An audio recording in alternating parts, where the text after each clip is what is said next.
কোরবানির ফজিলত কি? কোরআন হাদিসের বর্ণিত ফজিলতগুলো জানতে চাই। নবী করিম সাল্লাল্লাহু আলাইহি ওয়াসাল্লাম কতবার কোরবানি করেছিলেন জানাবেন ইনশাআল্লাহ। কোরবানির গোশত কাউকে না দিয়ে নিজেরা খেয়ে ফেললে কি কোরবানি হবে?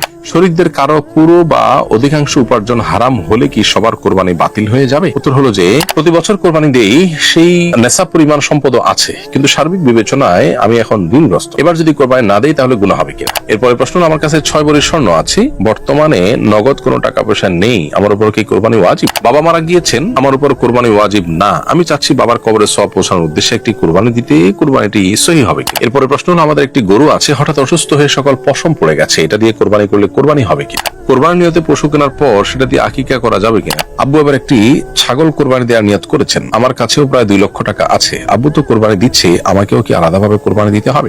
কিছু সময় খরচ করে হলেও আপনার এই কোরবানি সম্পর্কিত প্রশ্নগুলোর উত্তর জেনে রাখা উচিত। কোরবানির ফজিলত কি? কোরআন হাদিসের বর্ণিত ফজিলতগুলো জানতে চাই। কোরবানির সবচেয়ে বড় ফজিলত হলো আল্লাহ তাআলা কোরআন নির্দেশ করেছেন, ফাসসাল্লি লিরাব্বিকা ওয়ানহার, তুমি তোমার রবের উদ্দেশ্যে সালাত আদায় করো এবং কোরবানি করো। আল্লাহ নির্দেশ করেছেন, এটাই হলো এর সবচেয়ে বড় ফজিলতের বিষয়। দ্বিতীয়ত, নবী করিম সাল্লাল্লাহু আলাইহি ওয়াসাল্লাম মদিনায় যত বছর অবস্থান করেছেন তিনি কোরবানি করেছেন, এটিও আরেকটি গুরুত্বপূর্ণ ফজিলতের বিষয়। এর বাইরে কোরবানির পশুর প্রতিটি পশমের বিনিময়ে সওয়াবের কথা হাদিসে বর্ণিত হচ্ছে, সে হাদিস যায়েব বা দুর্বল সূত্রে বর্ণিত হাদিস বলে উল্লেখ করেছেন। কোরবানিকে নবী করিম সাল্লাল্লাহু আলাইহি ওয়াসাল্লাম ইব্রাহিম আলাইহিস সালামের সুন্নাহ হিসেবে আখ্যায়িত করেছেন। যখন জিজ্ঞাসা করেছিল যে এই কোরবানিগুলো কি যেগুলো আমরা করছি, তখন বলেছেন তোমাদের বাবা ইব্রাহিম আলাইহিস সালাতু ওয়াসসালামের সুন্নাহ, বিধায় সাধ্য এবং সামর্থ্য অনুযায়ী করা উচিত। হাদিসে আসছে, মানুষ ব্যক্তি কোরবানি করার সামর্থ্য আছে অথচ করলো না, সেজন্য আমাদের ঈদগাহে না, সেখান থেকে কোরবানির ফজিলত এবং তাৎপর্য এবং মাহাত্ম্য বোঝা যায় যে সামর্থ্য থাকলে কোরবানি একজন ইমানদারের না করে থাকার সুযোগ নেই। নবী করিম সাল্লাল্লাহু আলাইহি ওয়াসাল্লাম কতবার কোরবানি করেছিলেন জানাবেন ইনশাআল্লাহ। দর্শক, আব্দুল্লাহ ইবনে ওমর রাদিয়াল্লাহু তাআলা থেকে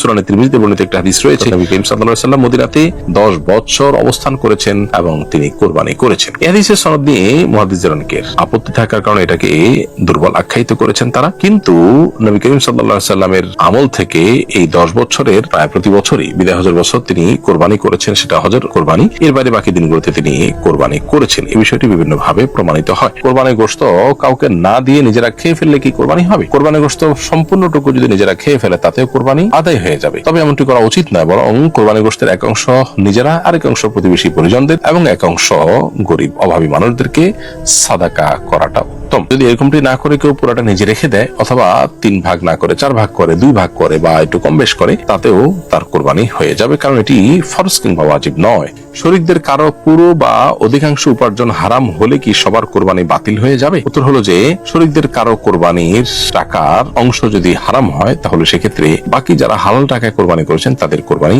নষ্ট হয়ে যাবে না, তবে হারাম সম্পদ দিয়ে কোরবানি যিনি করেছেন তার সে কোরবানি আল্লাহর কাছে কবুল হবে না। অন্যরা যারা হালাল টাকায় কোরবানিতে শরীক হয়েছেন তাদের কোরবানি হয়ে যাবে। একজন কোরবানিকারী ব্যক্তি যদিও তার জন্য সেফ এবং নিরাপদ হলো এমন ব্যক্তি খুঁজে বের করা যে ব্যক্তির সাথে কোরবানি করলে তিনি হালাল উপার্জনকারী এবং নেককার সাথে কোরবানি করা হিসেবে বিবেচিত হয়। যে কোনো কাজে আমরা ভালো মানুষকে সঙ্গী হিসেবে খোঁজার চেষ্টা করবো, কোরবানির ক্ষেত্রেও সেটি করাটাই হলো উত্তম। প্রতি বছর কোরবানি দেই, সেই নেশাব পরিমাণ সম্পদ আছে, কিন্তু সার্বিক বিবেচনায় আমি এখন ঋণগ্রস্ত। এবার যদি কোরবানি না দেই তাহলে গুনাহ হবে কিনা? উত্তর হলো, আপনার যে পরিমাণ ঋণ, আপনি ঋণী হয়ে গেছেন, আপনার যা সম্পদ আছে সেখান থেকে ঋণের পরিমাণটা মাইনাস করার পর যে সম্পদ থাকবে, সেই সম্পদ যদি নেশাব পরিমাণ হয়, 52 তোলা রূপা কেনার মতো হয়, তাহলে আপনার উপর কোরবানি আবশ্যক হবে, আর না হলে কোরবানি আপনার উপরে বর্তাবে না।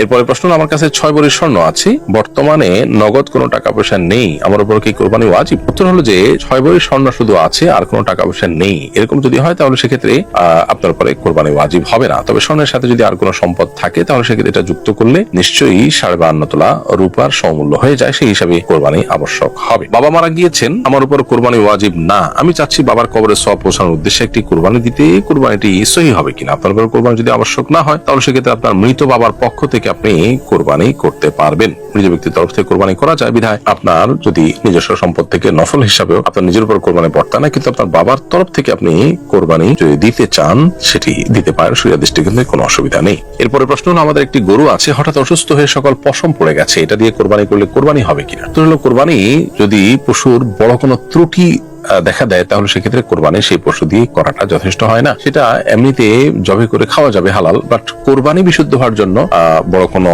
ত্রুটি থেকে প্রাণীর মুক্ত থাকাটা আবশ্যক। যেমন ধরুন, একটা শিং পরিপূর্ণভাবে ভেঙে পড়ে গেছে, এটা বড় ত্রুটি। একটা চোখে কিছু দেখতেই পারে না, পা এমন ভাবে ভেঙে গেছে বা আঘাতপ্রাপ্ত হয়েছে যে বাঁধার জায়গা থেকে জবে জায়গা পর্যন্ত পায়ে হেঁটে যাওয়ার মতো অবস্থা নেই, এরকম বড় ত্রুটি হলে তখন সেটা দিয়ে কোরবানি করলে কোরবানি বিশুদ্ধ হয় না, তবে জবাই করে খেলে সেটা হালাল হয়।